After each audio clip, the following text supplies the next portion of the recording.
de la mañana con 35 minutos, como lo habíamos anunciado. Ya se encuentra en nuestro segmento de entrevistas de esta mañana aquí en Noticias 7, Waleska Pareja Díaz. Ella es abogada y consultora de derechos humanos, Coalición Nacional de Mujeres del Ecuador, precisamente para volver al tema que comentábamos más temprano sobre el Día Internacional de la Mujer. Muy buenos días, doctora. Gracias por su presencia el día de hoy aquí.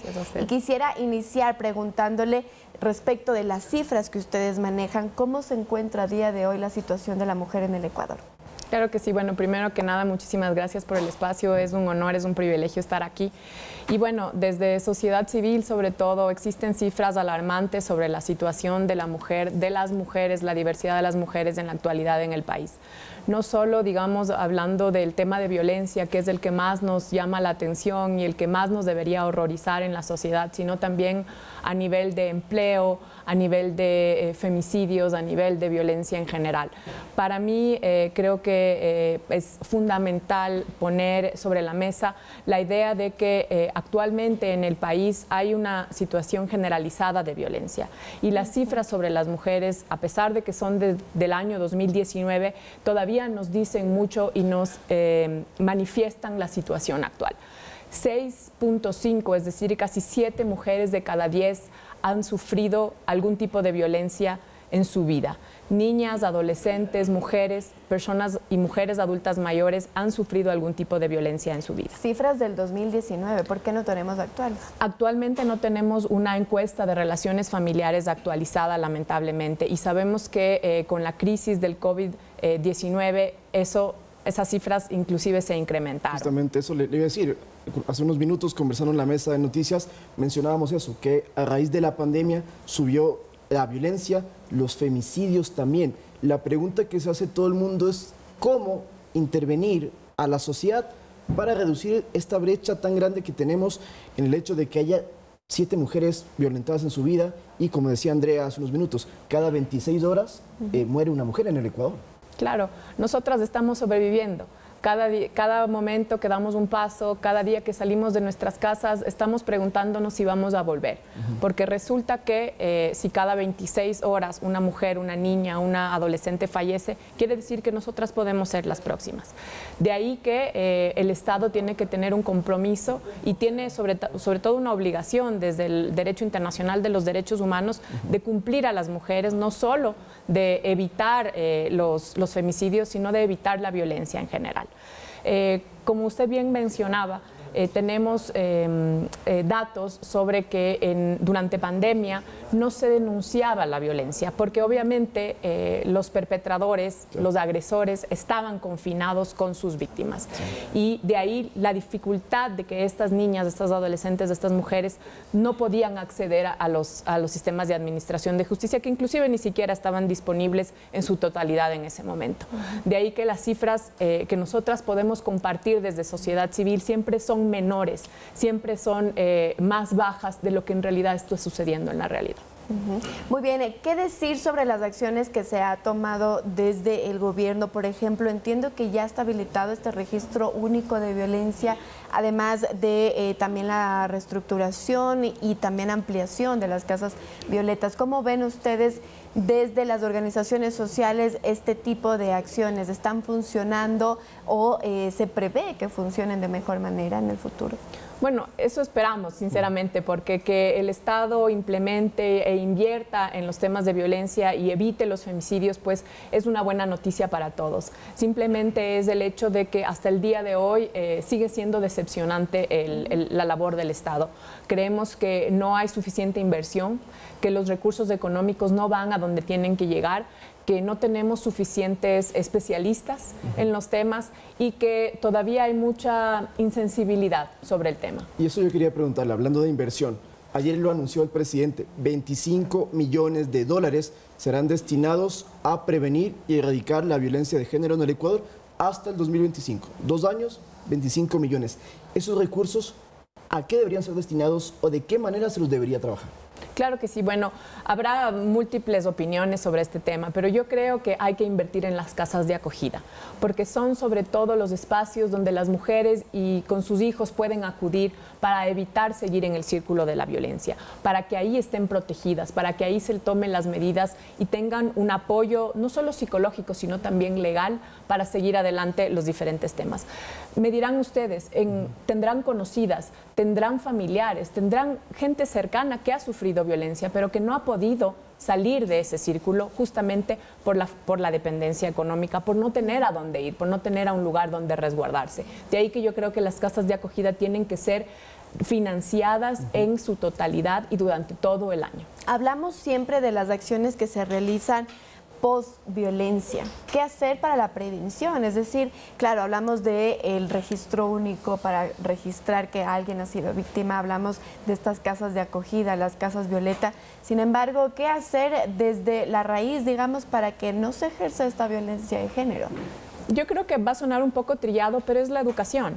Finalmente, nuestras niñas, nuestras adolescentes, si es que ellas desde temprana edad conocen sus derechos, desde temprana edad saben que no tienen por qué ser violentadas y de alguna manera al tener este tipo de conocimiento evitan futuras agresiones, pueden de alguna manera no caer en el mismo círculo que quizás sus madres y sus abuelas cayeron. Porque a veces se tiene muy normalizado decir, claro, como a mí no me pegó, no me agredió, pero en realidad yo creo que desde pequeña se debe pues enseñar a que hay muchos tipos de violencia. Claro que sí, y sobre todo con ahora las nuevas formas de violencia. ¿Cómo identificarlas? Por ejemplo, en los temas digitales. Ahora, digamos, al menos en mi tiempo, el WhatsApp no era, digamos, la sensación. Ahora hay una especie de control en los noviazgos de adolescentes. ¿Dónde estás? Mándame tu ubicación, dime qué estás haciendo, mándame una foto. Todas estas ya son expresiones de violencia que nos tienen que, de alguna manera, alarmar. Y que si tú eres una adolescente que ya conoces que eso no puede suceder, le puedes poner un pare en el momento. Déjame ver con quién estás chateando, también Exacto. Es una forma de... Eso es una forma y que sucede inclusive en los adultos, ¿no? Con quién estás hablando, con quién te estás chateando. Eso no solo que infringe la privacidad de la otra persona, sino que es una forma de control, claro. Pero ¿y cómo trabajar con la vergüenza que también pasa? Y ustedes me imagino que tendrán muchas mujeres que llegan en busca de ayuda y que les cuesta hablar, porque toda persona que es víctima le cuesta a veces reconocer que está siendo victimada por alguien, sea por violencia, sea porque le bajan la autoestima, y a veces, como ya lo dijo mi compañera, es muy tarde y ya no se puede ver, ya no se puede hacer nada porque los femicidas sabemos que están allí. ¿Cómo trabajar entonces con la vergüenza que puede tener una mujer de contar su realidad, lo que le está pasando? Claro, y un tema es la vergüenza y también es el temor, porque finalmente te estás exponiendo completamente de alguna manera, manifestar lo que está sucediendo. Y la encuesta de relaciones familiares también lo que desmitificó es que solo se da este tipo de violencia en las esferas más, digamos, en los quintiles más pobres o más empobrecidos o en la ruralidad de nuestro país. Y se conoce que inclusive mujeres de altas, digamos, de condiciones económicas muy buenas o inclusive muy estudiadas, con PhD, con estudios, con buenos trabajos, también sufren violencia. Pero ahí entra la vergüenza, entra el miedo, entra el temor, en el que no te sientes capaz porque no tienes un espacio seguro. Y ahí es lo que tiene que proveer el Estado. El Estado tiene que proveer espacios seguros, instituciones públicas donde una sienta que puede ir a denunciar, donde la van a escuchar, donde le van a respetar, no la van a revictimizar. Estuve en fiscalía y de manera coincidencial escuché cómo una víctima estaba denunciando su caso. El trato fue realmente denigrante. Le faltaron gritar. Diciéndole que prácticamente era su culpa lo que estaba sucediendo, que qué habrá hecho ella para que su esposo o su pareja en la fiscalía, la primera persona que le atiende, o sea, digamos, la recepción de la fiscalía. Entonces, si es que usted sabe que eso es lo que va a recibir, ¿para qué va a acudir? Prefiere contarle a una amiga, prefiere quedarse callada y el círculo de violencia continúa. Muy bien. ¿Qué retos se enfrenta entonces el Ecuador ahora en materia laboral para con las mujeres? Bueno, ustedes bien conocen que no solo desde la pandemia, sino inclusive antes de la pandemia, el subempleo y el empleo precario de mujeres ya existía. Lamentablemente la pobreza en el Ecuador tiene cara de mujer y tiene cara de mujer y tenemos que también hacer hincapié en que tiene cara de mujer indígena, que tiene cara de mujer afrodescendiente. Ahí es cuando la interseccionalidad es básica y tenemos que ver que las mujeres privilegiadas que vivimos en ciertos sectores de nuestro país no somos la representación de la mujer en el Ecuador. El subempleo creció a partir de la crisis del COVID. Para tenerlo un poco más claro para quienes nos están viendo, el subempleo se entiende como, digamos, el empleo informal, tal vez. Sí, también.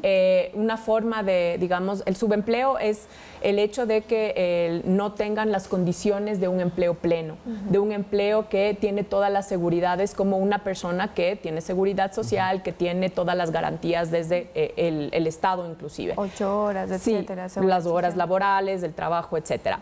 Pero la mayoría de mujeres está en la informalidad. Y esto se agudizó con la crisis del COVID-19. De ahí que también, y ligándolo con el tema de la violencia, es muy difícil para una mujer salir de la violencia, porque dices, bueno, finalmente me voy a arriesgar a salir de mi casa cuando el principal proveedor de mi hogar es el hombre, voy a tratar de ganar algo de dinero para mantener a mis X cantidad de hijos. ¿Cómo? Si es que no puede tener acceso a un empleo. Y sobre el tema laboral, un debate que tenía yo con una persona hace unos días era, hemos visto que ganan muchas alcaldesas, muchas prefectas, pero ¿cuántas mujeres ellas mismas las ubican dentro de sus equipos de trabajo? Y a veces desde ahí mismo quizás no hay este apoyo que debería haber. No sé cuál es su análisis sobre eso, por ejemplo. Bueno, y qué interesante que usted justamente por la coyuntura electoral que hubo recientemente saque a colación el tema de la participación de la mujer en la vida política. Todavía sigue siendo ínfima, todavía necesitamos leyes, todavía necesitamos cuotas, todavía necesitamos obligación para que los partidos y los movimientos políticos coloquen a mujeres en las listas para que sean elegidas. Digamos que de alguna manera llegan, a pesar de que los recursos para las campañas electorales generalmente están destinados a los hombres y no a las mujeres, digamos que llegan estas mujeres ya porque hay una obligatoriedad legal. Al momento de llegar ahí, también tienen que, entre comillas, cumplir con ciertos favores. Claro. Y ahí es cuando sus equipos de trabajo generalmente se conforman por hombres. Y quién está detrás realmente de esa mujer política es un equipo muy masculino, que no por el hecho de serlo vamos a decir que van a hacer un mal trabajo, claro, pero que sí la forma, la cultura de hacer política cuando está extremadamente masculinizada se relaciona a formas de hacer política agresivas, a formas de hacer políticas, a liderazgos donde cuando hablamos de la mano dura, cuando hablamos del bien parado, del que tiene los pantalones bien puestos, todas estas expresiones son masculinizadas por una razón. Y creemos que el Ecuador se merece nuevas formas de liderazgo, sobre todo por la violencia generalizada que se está viviendo. Un largo camino por recorrer entonces en materia de equidad de género, doctora. Claro que sí. Muy bien, muchísimas gracias nuevamente por su presencia el día de hoy aquí. A ustedes, gracias por el espacio. Conversábamos con Waleska Pareja Díaz. Ella es abogada y consultora de derechos humanos de la Coalición Nacional de Mujeres del Ecuador. Con esto nosotros nos vamos a una pausa. Así es, porque cuando volvamos tenemos los goles de Liga de Quito, goleada ayer en la Copa Sudamericana. Ya volvemos.